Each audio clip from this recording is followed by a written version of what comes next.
दोस्तों, मैं सौरभ जीएस दुनिया में एक बार फिर से आप सबका स्वागत करता हूं।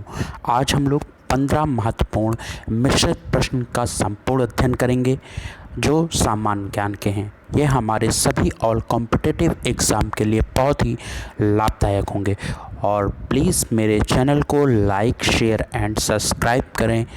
इसको किसी भी एक स्टडी ग्रुप में फॉलो करें। तो हम देखते हैं क्वेश्चंस। पहला क्वेश्चन है, निम्नलिखित में से कौन भारत में रजत क्रांति से जुड़ा है? दुग्ध, कपास, अंडा, चांदी।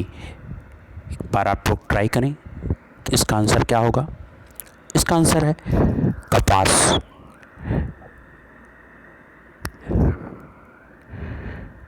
इसका आंसर है कपास। कपास जो है रजत क्रांति भारत में कपास उत्पादन से संबंधित है। कपास, जिसे चांदी के रेशे के रूप में भी जाना जाता है, क्योंकि यह अपने रूप रंग के कारण दुनिया का सबसे लोकप्रिय प्राकृतिक रेशा है। इस पादप के फल से रेशे प्राप्त होते हैं, जिसे पुराने ज़माने में सफ़ेद सोना कहा जाता था, क्योंकि यह बहुत मूल्यवान था। हम अपने नेक्स्ट क्वेश्चन की तरफ चलते हैं।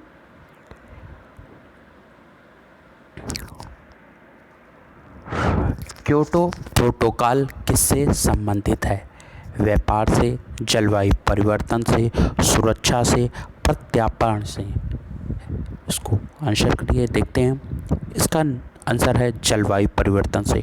क्योटो प्रोटोकॉल एक अंतर्राष्ट्रीय समझौता है जो UNFCCC United nation framework convention on climate change से संबंधित है।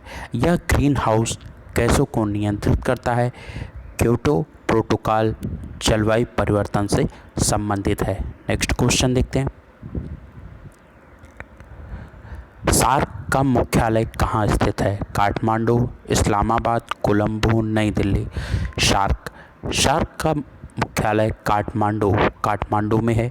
सार्क फुल फॉर्म है south Asian association for regional cooperation. Hindi में कहते हैं इसको दक्षिण एशियाई क्षेत्रीय सहयोग संगठन। का मुख्यालय नेपाल की राजधानी काठमांडू में है। इसकी स्थापना हुई 8 दिसंबर 1985 में। सदस्य हैं इसके भारत, पाकिस्तान, बांग्लादेश, श्रीलंका, नेपाल, मालदीव, भूटान, अफगानिस्तान। 19वीं सार्क समिट जो थी इस्लामाबाद पाकिस्तान में हुई। 20वीं की अभी डिसाइड नहीं हुई कहाँ पर होनी है। नेक्स्ट क्वेश्चन देखते हैं हम लोग। निम्न युग्मों में से कौन सा एक भारतीय षड दर्शन का भाग नहीं है? मीमांसा और वेदांत, न्याय और वैशेषिक, लोकयत और कपालिक, सांख्य और योग। इसका आंसर होगा लोकयत और कपालिक। मीमांसा, वेदांत, न्याय, वैशेषिक, सांख्य तथा योग भारतीय षड दर्शन हैं। इनके प्रणेता क्रमशः जैमिनी, वादरायण, गौतम, कणाद, कपिल और पतंजलि थे। लोकायत और कपालिक तंत्र साधन का वर्णन करने वाले दो संप्रदाय हैं जो कि षड दर्शन का भाग नहीं है। नेक्स्ट क्वेश्चन देखते हैं। महात्मा गांधी भारतीय राष्ट्रीय कांग्रेस के अध्यक्ष किस वर्ष बने? 1923, 1924, 1925, 1922। इसका आंसर देखते हैं हम लोग 1924। व्याख्या: महात्मा गांधी ने 1924 में एकमात्र 44वें अधिवेशन बेलगाम की अध्यक्षता की। 1923 में विशेष अधिवेशन हुआ जिसकी अध्यक्षता अबुल कलाम आज़ाद ने दिल्ली में की थी। 1923 से 1939 का जो अधिवेशन हुआ उसकी अध्यक्षता मौलाना मोहम्मद अली ने काकीनाडा में की थी। 1922 से 1938 का जो अधिवेशन था उसमें देश बंधु चित्तरंजन दास ने अध्यक्षता की थी, गया में था। 1925 से 1941 का जो अधिवेशन हुआ था उसकी अध्यक्षता श्रीमती सरोजिनी नायडू ने की थी, जो कानपुर में हुआ था। नेक्स्ट देखते हैं क्वेश्चन। सूरदास के गुरु कौन थे? रामानंद, रामदास, वल्लभाचार्य, विठल नाथ। वल्लभाचार्य सूरदास के गुरु थे। सूरदास हिंदी साहित्य में भक्ति काल के कृष्ण अष्टछाप कवियों में अग्रणी हैं। महाकवि सूरदास वात्सल्य रस के सम्राट माने जाते हैं। सूरदास ने भगवत के 12 स्कंदों पर 1.25 लाख पदों की रचना की, जिनमें से अब 500 पद ही उपलब्ध हैं जो सूर सागर में संकलित हैं। ऐसा माना जाता है कि सूरदास जन्मान थे, लेकिन इस विषय में अभी भी मतभेद है। आगरा के समीप गऊ घाट पर इनकी मुलाकात वल्लभाचार्य जी से हुई और वे उनके शिष्य बन गए। वल्लभाचार्य ने ही उनको पुष्टि मार्ग की दीक्षा देकर कृष्ण लीला के पद गाने का आदेश दिया था। नेक्स्ट क्वेश्चन देखते हैं।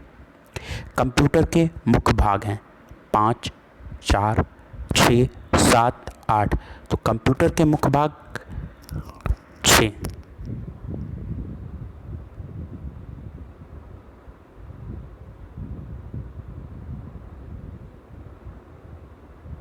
कंप्यूटर के मुख्य भाग 6 हैं। पहला है सेंट्रल प्रोसेसिंग यूनिट, दूसरा है इनपुट डिवाइस। इनपुट डिवाइस में आते हैं कीबोर्ड, माउस, स्कैनर। तो तीसरा है आउटपुट डिवाइस, जिसमें प्रिंटर, मॉनिटर, स्पीकर। चौथा है सेकेंडरी स्टोरेज। पांचवा है कम्युनिकेशन डिवाइस। हम अपने नेक्स्ट क्वेश्चन की तरफ देखते हैं। क्षेत्रफल की दृष्टि से समस्त राज्यों में उत्तर प्रदेश का कौन सा स्थान है? प्रथम, द्वितीय, तृतीय, चतुर्थ। क्षेत्रफल की दृष्टि से भारत के समस्त राज्यों में राजस्थान 3,42,239 वर्ग किलोमीटर से प्रथम स्थान पे है। मध्य प्रदेश 3,08,252 वर्ग किलोमीटर में दूसरे स्थान पे है। महाराष्ट्र 30,77,713 वर्ग किलोमीटर पे तीसरे स्थान पे। उत्तर प्रदेश 2,40,928 वर्ग किलोमीटर पे चौथे स्थान पर है। नेक्स्ट क्वेश्चन देखते हैं हम लोग। 2016 में हुई प्रधानमंत्री उज्ज्वल योजना की टैगलाइन क्या थी? स्वच्छ भारत, स्वच्छ कल, क्लीन इंडिया, ग्रीन इंडिया, स्वच्छ ईंधन, बेहतर ईंधन, इको फ्रेंडली ईंधन फॉर बेहतर जीवन। तो 2016 में जो उज्ज्वल योजना थी उसका उत्तर है इको फ्रेंडली ईंधन फॉर बेहतर जीवन।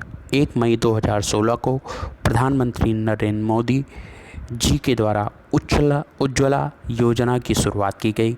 केंद्र सरकार द्वारा गरीब परिवार महिला सदस्यों को मुफ्त रसोई गैस एलपीजी कनेक्शन मुहैया कराने के लिए की गई। इस योजना का मुख्य उद्देश्य महिला सशक्तिकरण को बढ़ावा देना तथा उनकी सेहत को सुरक्षा करना। उज्ज्वला योजना की टैगलाइन इको फ्रेंडली ईंधन फॉर बेहतर जीवन है। नेक्स्ट क्वेश्चन देखते हैं हम लोग। 10वीं अनुसूची का संबंध है दल बदल, पंचायतों के अधिकार, प्राधिकार और दायित्व से, नगर पालिकाओं के अधिकार, प्राधिकार और दायित्व से, इनमें से कोई नहीं। 10वीं अनुसूची का संबंध दल बदल से। 10वीं अनुसूची का संबंध दल बदल कानून से है। नेक्स्ट देखते हैं। विश्व गौरैया दिवस मनाया जाता है 15 मार्च, 20 मार्च, 21 मार्च, 27 मार्च, 30 मार्च। विश्व उपभोक्ता दिवस 15 मार्च, 20 मार्च को विश्व गौरैया दिवस, अंतर्राष्ट्रीय प्रसन्नता दिवस। 21 मार्च को विश्व कविता दिवस, विश्व वानिकी दिवस। 27 मार्च को विश्व थिएटर रंगमंच दिवस। नेक्स्ट क्वेश्चन देखते हैं। परमाणु तत्व संख्या 29 किससे संबंधित है? S block, D block, P block, F block. इसका आंसर है डी ब्लॉक। ऑफ-बाउ नियम की सहायता से लगभग सभी तत्वों के सही इलेक्ट्रॉनिक विन्यास बनाए जा सकते हैं। इस प्रकार ऊर्जा के बढ़ते क्रम में S, P, D, F block में बांटा गया है। सी यू तथा सी आर दोनों, जिसका परमाणु क्रमांक 29 एवं 24 है, को डी ब्लॉक में रखा गया है। नेक्स्ट देखते हैं। औरंगजेब ने दक्षिण में जिन 2 राज्यों पर विजय प्राप्त की वे थे अहमदनगर एवं बीजापुर, बीदर एवं बीजापुर, बीजापुर एवं गोलकुंडा, गोलकुंडा एवं अहमदनगर। तो इसके आंसर देखते हैं, बीजापुर एवं गोलकुंडा। औरंगजेब ने दक्षिण विजय के तहत 1685 ईस्वी में बीजापुर के शासक आदिल शाह द्वितीय और 8 अक्टूबर 1682 को गोलकुंडा को विजिट कर मुगल साम्राज्य में मिला लिया था। नेक्स्ट क्वेश्चन देखते हैं, स्वच्छता सर्वेक्षण 2020 में भारत के किस शहर को पहला स्थान प्राप्त हुआ? इंदौर, सूरत, नवी मुंबई, विजयवाड़ा। तो इसका आंसर देखते हैं, इंदौर। भारत में स्वच्छता सर्वेक्षण के पहले संस्करण में स्वच्छ शहर का खिताब मैसूर को मिला था। वहीं इसके बाद लगातार 3 साल 2017, 2018, 2019 में मध्य प्रदेश का इंदौर शहर सबसे स्वच्छ घोषित किया गया। दूसरे नंबर पे सूरत है, तीसरे नंबर पे नवी मुंबई, चौथे नंबर पे विजयवाड़ा शहर है। इस लास्ट क्वेश्चन आज का देखते हैं, राष्ट्रीय शिक्षा नीति 2020 का मसौदा किसने प्रस्तुत किया? के सिवान, तरनजीत संधू, डॉक्टर कस्तूरी रंगन, राजीव कुमार। तो इसका आंसर देखते हैं हम लोग, डॉक्टर के कस्तूरी रंगन। राष्ट्रीय शिक्षा नीति 2020 का उद्देश्य शिक्षा की पहुंच, समानता, गुणवत्ता, वहनीय शिक्षा का उत्तरदायित्व है।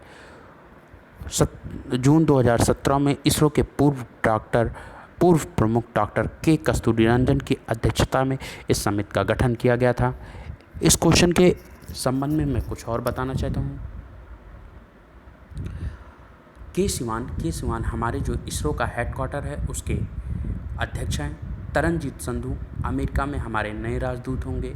और राजीव कुमार हमारे चुनाव आयुक्त बने हैं। तो प्लीज़ मेरे चैनल को लाइक करें, शेयर करें एंड सब्सक्राइब करें।